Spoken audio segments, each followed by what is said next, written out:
নমস্কার বন্ধুরা, আমি মাম্পি আজকে আবারও চলে এসেছি আপনাদের সামনে এই গরমে একদম পেট ঠান্ডা রাখার মতো রেসিপি, যেমন বেলের শরবত।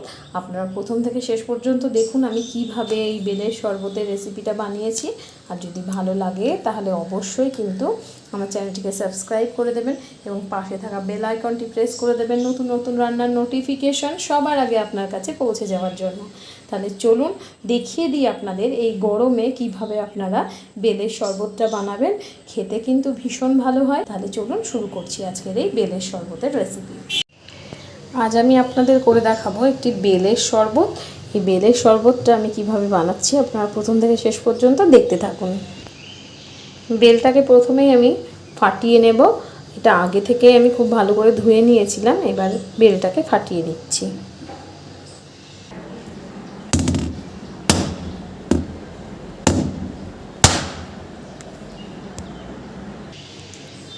বেলটা আমি ফাটিয়ে নিয়েছি। এবারে বেলের যে ভেতরের অংশটা সেটা আমি বার করে নেব। একটি চামচ নিয়েছি, এই চামচ দিয়ে বেলের ভেতরের অংশটা আমি সমস্তটা বার করে নেব।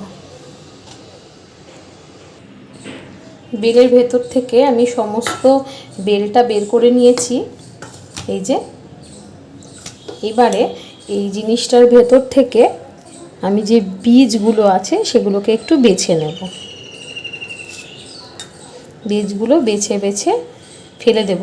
বীজটা না বাছলে একটু তেতো তেতো লাগে শরবতটা, সেই জন্য বীজটা আমি বেছে নিচ্ছি।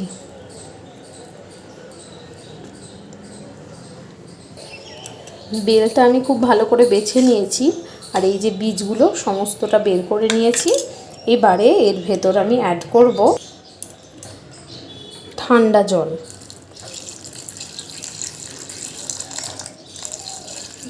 ঠান্ডা জল দিয়ে দিয়েছি। এবারে একটা হ্যান্ড উইংস নিয়ে নিয়েছি, হ্যান্ড উইংসের সাহায্যে ভালো করে মিশিয়ে নেব।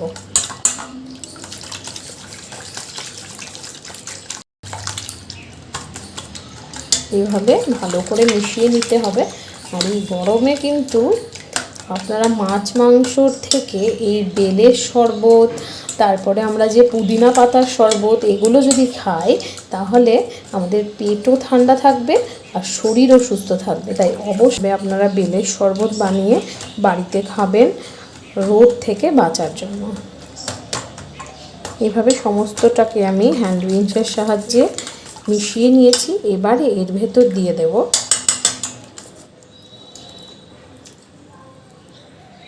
এবারে আমি হাতটা ভালো করে ধুয়ে নিয়েছি আর এই হাতের সাহায্যে আমি এই বেলের যে শাঁসগুলো একটু ভালো করে চটকে নেব।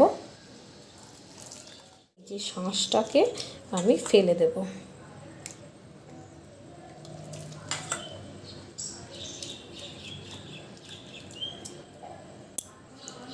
বেলের যে শাঁসটা, এই দেখুন আমি সমস্তটা নিংড়ে নিয়েছি জলটা, আর এটাকে এই শরবতের থেকে আলাদা করে দিচ্ছি।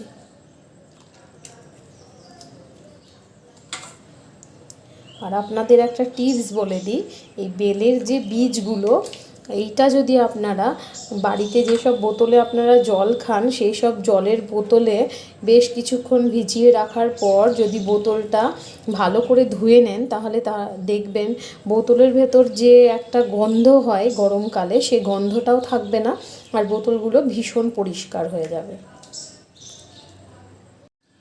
বেলের রসটা আমি খুব ভালো করে বের করে নিয়েছি আর এদিকে নিয়ে নিয়েছি সাথে কাগজি লেবু দিয়ে দিচ্ছি।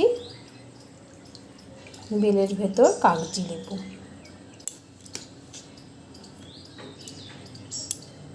আমি এখানে একটা গোটা লেবু ইউজ করছি।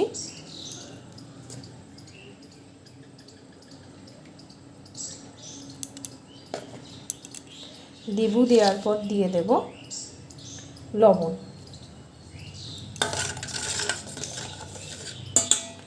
আর সাথে দিয়ে দেব খুব সামান্য চিনি, কারণ বেলটা একটু মিষ্টি মিষ্টিই ছিল, সেজন্য আমি চিনি বেশি ব্যবহার করলাম না।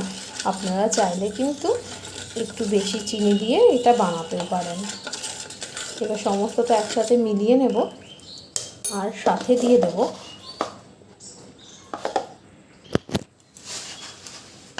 হাফ চামচ মতো ভাজা জিরে আর ধনে গুঁড়ো। এই মশলাটা দিলে কিন্তু এই বেলের শরবতটা খেতে ভীষণ টেস্টি হয়। এবার সমস্তটাকে আবারও আমি খুব ভালো করে মিশিয়ে নিয়েছি।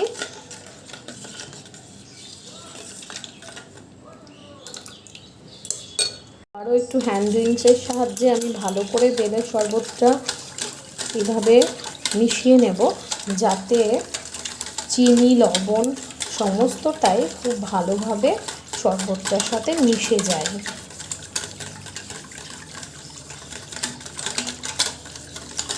এইভাবে মিশিয়ে নিয়েছি। এবারে নিয়ে নিয়েছি দুটো কাঁচের গ্লাস, আর নিয়েছি সাথে একটু আধ ভাঙা চিনি। এই চিনিগুলো এবার দেখুন আমি কি করি। আর নিয়েছি অর্ধেকটা লেবু। লেবুটা এইভাবে কাঁচের গ্লাসের ওপরে ভালো করে লাগিয়ে নেব। কাগজি লেবু মেশানোর পর আমি এই গ্লাসটাকে একটা আধ ভাঙা চিনি, মানে কিছুটা গুঁড়ো করেছি আর কিছুটা দানা দানা হয়ে আছে চিনিটা, এর ওপর এভাবে রেখে জাস্ট এরকমভাবে আমি একটু ডেকোরেট করে নেব দুটো গ্লাসকে সেমভাবে। এইভাবে ডেকোরেট করে নিয়েছি। আর এবার যে শরবতটা আমি বানিয়েছিলাম সেই শরবতটা উপর থেকে গ্লাসের মধ্যে দিয়ে দেব।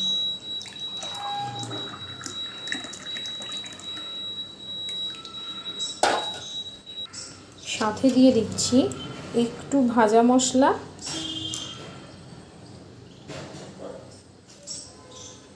আর এই ভাজা মশলা দিয়ে দিলেই অন্য একটু বিট লবণ, এই দুটো দিয়ে দিলেই কিন্তু আমার বেলের শরবত একদম রেডি হয়ে গেছে। তাহলে দেখে নিলেন তো কিভাবে আমি বানালাম আজকের এই বেলের শরবত। প্রথম থেকে শেষ পর্যন্ত দেখুন কিভাবে বানিয়েছি। আর আপনারাও বাড়িতে অবশ্যই এভাবে বানান, খেতে কিন্তু ভীষণ ভালো লাগবে। এই গরমে আপনারা খুব তৃপ্তি পাবেন। আর আপনারা চাইলে ওপর থেকে দুটো আইস কিউব দিয়েও কিন্তু আপনারা পরিবেশন করতে পারেন। এটা খেতে খুব ভালো হয়।